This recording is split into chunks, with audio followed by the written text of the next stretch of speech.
Welcome to my channel যে creation. আশা করি তোমরা সকলে ভালো আছো, আমরাও খুব খুব ভালো আছি। বড়োদেরকে প্রণাম আর ছোটোদেরকে অনেক অনেক ভালোবাসা দিয়ে আজ নতুন একটা ভিডিও নিয়ে হাজির হয়েছে। আশা করি ভিডিওটা তোমাদের খুব ভালো লাগবে। অবশ্যই ভিডিওটা অনেক দিনের জামাই ষষ্ঠীর ভিডিও।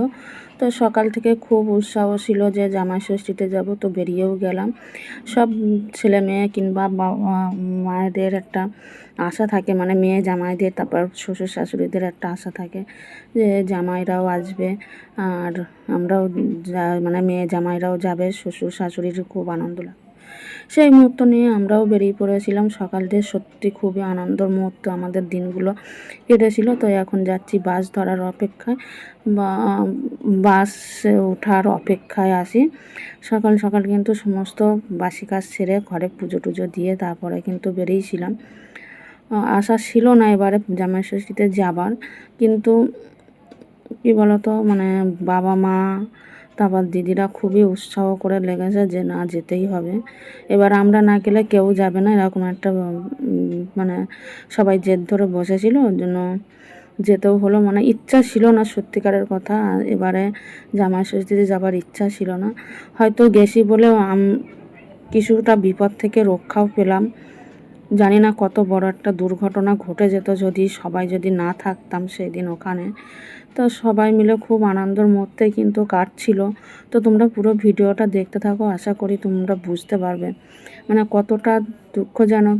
এই দিনটা আমরা কোনোদিনই ভুলবো না, যে আমাদের মনে কতটা একটা বড় আঘাত লেগেছিল এই দিনে। তো সেই আঘাতের মধ্যেও কিন্তু এখন একটু সামলাতে পারছি। ভিডিওটা যেহেতু অনেকটা দেরিতে তোমাদের সামনে তুলে ধরেছি, তো মন মেজাজ তো মোটেও ভালো নেই। ভিডিও ঠিকঠাক মতন দিতে পারছি না, এমনি ভিডিও করতেও ইচ্ছা করছে না, ফোন ধরতেই ইচ্ছা করে না যে ফোন ধরি, এরকম একটা ব্যাপার। সত্যি ভালোও লাগছে না। পড়ে আসে এখানে, কিন্তু মন আমি আসে এখানে, আমার মনটা পড়ে আসে কিন্তু আমার বাপের বাড়িতে, এরকম একটা অবস্থা। তো সকাল থেকে সমস্ত আয়োজন সবাই ঠিকঠাক, খুব ভালো লাগলো। ছেলে আমরা তিনজনে মিলে বেরিয়ে পড়েছিলাম। তো আর ওইদিকে দিদিরা তো কালকে চলে গেছে। আর সবাই মোটামুটি কী বলতো, সবাই পৌঁছে গেছে। আমরা সবার দেরিতে, আমরা যদি হ্যাঁ না করতাম তাহলে কেউ যেত না। আমরা হ্যাঁ করেছি বাধ্য হয়ে। সত্যি করে কথা বলতে এত ঘন ঘন যাওয়া পড়েছে তো বাপের বাড়িতে, ওর জন্য এবার ভাবছিলাম এবার আর জামাই ষষ্ঠীতে যাবো না, অন্য সময় যাব, যেহেতু স্কুলও খুলে গেছে আর সামনে আবার এদের পরীক্ষা, ওই কারণেই যাবার ইচ্ছা ছিল না। তো যাই হোক, এখন যেহেতু শনিবার পড়েছে, রবিবারটা পাচ্ছি, ওই কারণে তো চলে গেছিলাম। আর গিয়েও সবাই মিলে আনন্দ করে, দিদি রান্না করছিল, সবাই একসাথে বসে আনন্দ করে কিন্তু ছিলাম। রান্নাঘরে রান্নার ফাঁকা জায়গায় রান্না করে তো কাঠের চালে, আর কাঠের চালে রান্না খেতে কিন্তু সবারই ভালো লাগে। তো সেরকম যখন সবাই আমরা এক জায়গায় হই তখন কিন্তু কাঠের চালেই রান্না হয়, আর সবাই এরকম এক জায়গায় বসে কেউ কাটাকাটি করে, কেউ জল এনে দেয়, এরকম একটা রান্না, কেউ খুন্তি নাড়ায়, কেউ মশলা করে দেয়, বেশ ভালোই লাগে। আমরা 4 বোন আর আমার বৌদি 5 জন মিলে আমরা এই করতে থাকি, জানো তো। তো সেই প্রত্যেক বছরের মতন এই বছরেও ওরকম সবাই মিলে খুব আনন্দ করছিলাম।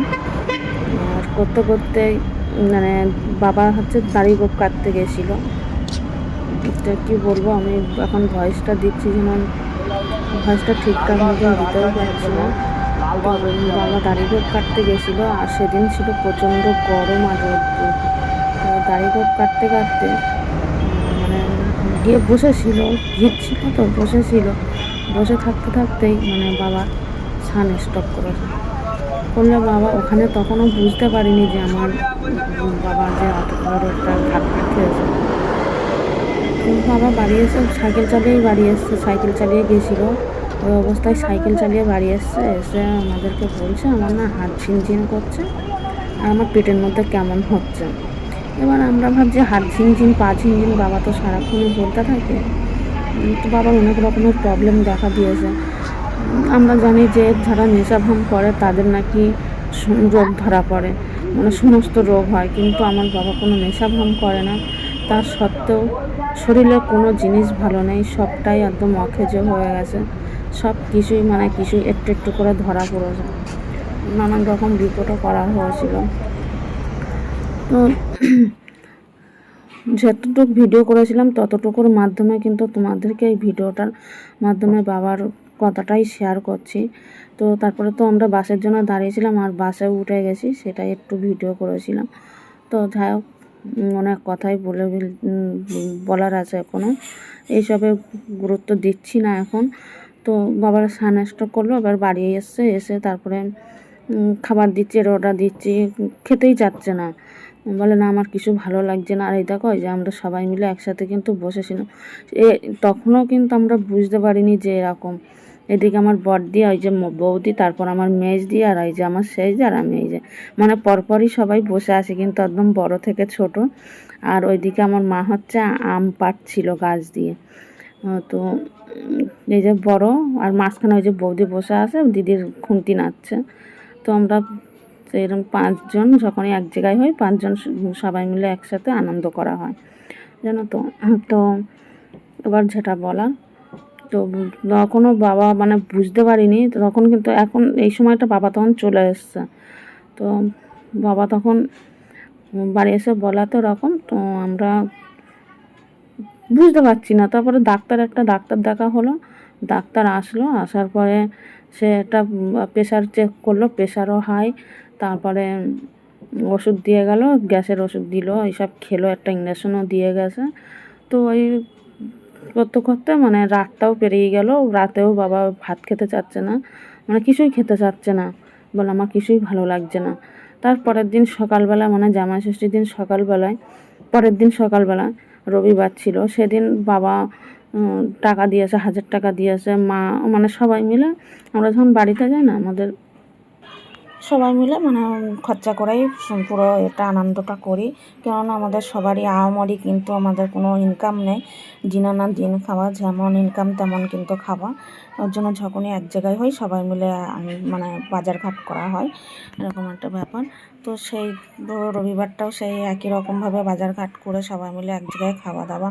তো বাবা যখন খায় তখন দেখি যে বাবা ওই মুহূর্তটা না ভাত তুলে খেতেই পারছে না, তখন আমাদের মনে একটা খুবই বড় একটা সন্দেহ জমা হয়। তারপরে আমরা ভাবলাম না বসে থাকলে হবে না, ডাক্তারের কাছে নিয়ে যাওয়া যাক। তো ডাক্তারের কাছে নিয়ে যাওয়ার পরে সমস্ত রকম রিপোর্ট করার পরে তারপরে আস্তে আস্তে দেখি বাবা আর ডান সাইডটা আর কোনো কাজেই লাগাতে পারছে না, মানে কোনো বল পাচ্ছে না, ডান সাইডটা আস্তে আস্তে পুরো পড়েই গেল।